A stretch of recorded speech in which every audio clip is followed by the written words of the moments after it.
really trying to work on some things offensively the last couple days, and I could see some of those things taking shape. I thought we did a good job with our movement. You could see the movement early. I thought we got the ball to the inside with the dribble and with the pass early, and I thought we generated really good shots early in the first half. We didn't sustain it, but you could see some of the stuff that we were doing in the last couple of days of practice taking shape offensively. I thought the turnovers were careless. Now Baba had 7 of them in the first half, and he hadn't played basketball for 8 days or whatever the heck it's been. So, I know I said this on the radio, but I'll say it now. I mean, he ain't 100%, and he got hit. He got hit, in my opinion, not a real good play that he got hit on in the Louisville game that took him out. And he ain't 100%, and he sucked it up and played, and that to me is more important than 7 turnovers. That to me is what Cincinnati basketball's about. Everybody told him to sit out for another week or so, and he didn't want to sit out. He wanted to play. Nobody made him play. Nobody told him to play. He said, I want to play with my teammates and help Cincinnati. So, yeah, he had 7 turnovers, but I'll take the guy that wants to fight through it when they're not 100% all day, every day. So I was pleased with that. But the turnovers, not just his, but were careless. 3 times we're jumping out of bounds or falling out of bounds, throwing the ball to the other team. We made nice defensive plays. That was frustrating. So we got some things we got to clean up. Again, in the second half, I thought we did a better job of getting the ball inside in the post. And I don't like Moo's line in a game like that where he has such a size advantage. We have to take advantage of that more. And he had a couple silly fouls and some things not go his way. But I did think we got it inside there. I like that we run the rebounding war. Again, the turnovers were frustrating, and some of the defensive errors were frustrating, but there were some really good defensive possessions too. Chad, open it up for questions. I guess I'll just get it out of the way. They showed Jizzle on the Jumbotron tonight. Is there anything to him being back in town? Well, Jizzle's never not been enrolled. So he's never not been enrolled in school. And so that's the case. Number one, Jizzle's family here. Like that's my family. He's not my son or a member of my blood family, but whatever the closest thing you could call somebody that's not blood family, that's what I'd consider Jizzle and a lot of the other kids that I've coached. So he's never not been in our lives. He just hadn't been on our team. But he's enrolled here. I know everybody wants to ask basketball questions, and I understand that.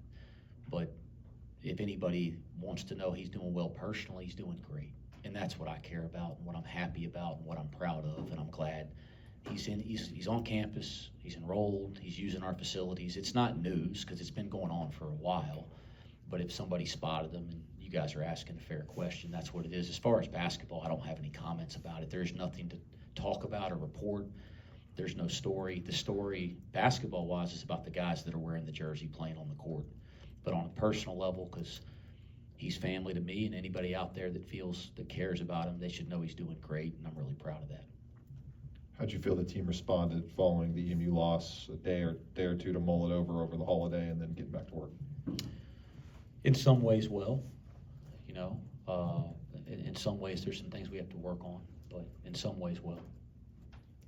There were boos again right before halftime. What forms of motivation were used to right the ship? Because the second half obviously was a lot better. Yeah, I appreciate all the people that come out. I do. I appreciate anybody that comes out to support the Cincinnati Bearcats. I've said this multiple times now. It could be the same answer. I understand what it means to coach here, the expectations. I understand what it means for the expectations for people to play here and wear that jersey. And it doesn't change how I feel. I appreciate the people that come out and support us. It's really that simple. Day and Kerr, they both shot the ball very well from 3. How much easier is it to run offense when shots are falling like that? Well, we have really good shooting players, and we've had some stretches we haven't shot it well. So the lid's going to come off of it. But it was good. Kerr shot it well his whole career. As long as we're getting the right shots, they're going to fall more. And I thought, again, the ball moved early. It found Kerr there very early, I think, for the first field goal of the game. But if we play the right way on offense, we'll get a higher quality shot we get a higher quality shot, we'll make a lot more of them because we got guys that can put the ball in the basket. How huge is it to get kind of at least one game in the bag with kind of what you fully expected minus Jalen Haynes coming into the season, obviously with Jalen in and out of the lineup and Baba kind of missing some time over the last few weeks? Yeah, when we put the team together, it was a bunch of guys, right? So there's more than that. But no, I think, quite honestly, you know, when we're at full strength, this basketball team has everything you need to be a great team. Like anybody, if we're not at full strength, we're not going to be as dynamic, but it's not an excuse not to be good. But the closer we get to full strength, the better chance we're going to have to be good. And I think you could say that about any team in any high-level sport in the world. Burrow came back and the Bengals looked great, right? I didn't see it, but I saw the score. But so, yeah, with Baba Miller back out there, we're going to be better. I mean, that's just what it is. We're going to be a better team. We get in Jalen Haynes is progressing well. Hopefully we'll get a chance to get him back. You know, the more of the guys that we put together, the better the team will be. Keyshawn Tillery, just 4 minutes. Was there a specific reason, something you saw on film the past couple games that saw him out of the lineup mainly? No, just a coach's decision.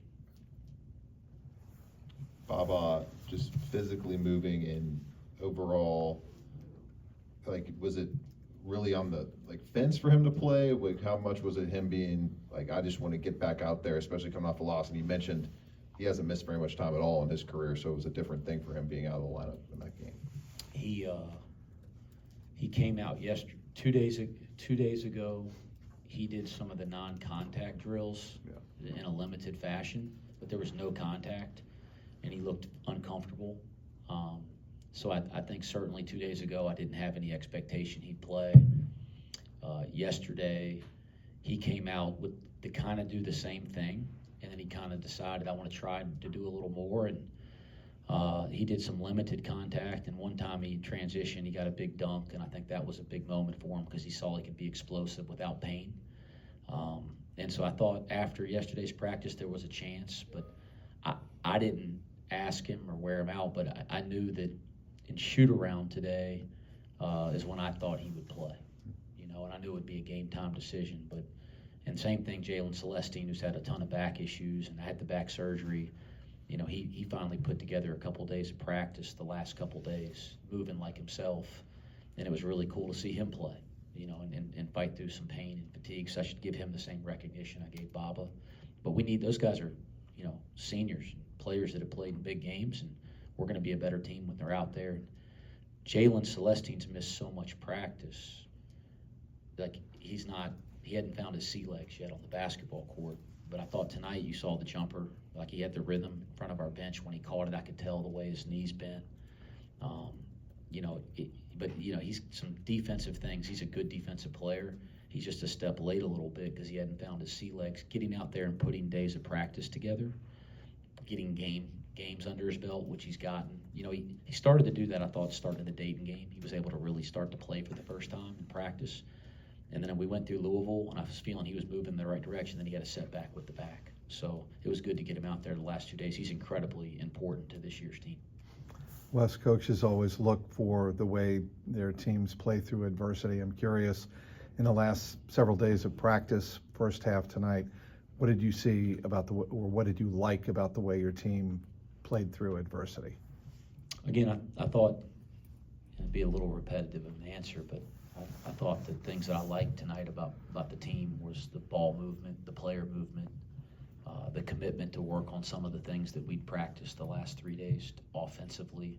I like that we won the rebounding war, and that is a team that's very physical and plays very hard. I think when you doing the scout, you know, you could see there was a heck of a game they played against Baylor, you know, a couple weeks ago. They just won they were up 18 or 20 at Rice, which is an American Conference team, you know, last week. So, I mean, this is a physical, hard-playing team, and to win the rebounding war, that was positive. Those are the two things that I liked. And there's a lot that we got to clean up. I think we know that. I think everybody watching us knows that, but we will. Last one, Scott. Do you have to tell the guys much about the next game, or do they know? I don't know. I don't know, Scott. We got a bunch of new faces, but you got a couple guys like Dede Thomas, Tyler McKinley that grew up here, and so that those guys will speak up, and we'll certainly said this on the radio, so I'll say it to you guys too. You know, we're going to play a ton of. We're at Cincinnati. We're going to play a ton of big games. You know, every league game is a monster game, right? We have a ton of monster games left on our non-conference schedule. So the coach talk is, you know, it's just one other game, but it's not one other game, and I say that because it's what it means to this community. You know, I get that. I've been here long enough to understand how much the Cincinnati Xavier game means to the community of Cincinnati and to the people here, and that's why it means a little bit more. And there's a history and a tradition to that within the community. There's a history and tradition to the game, and I think when you're here, you feel it, and I imagine the guys will feel that this week, and certainly we'll explain that to them.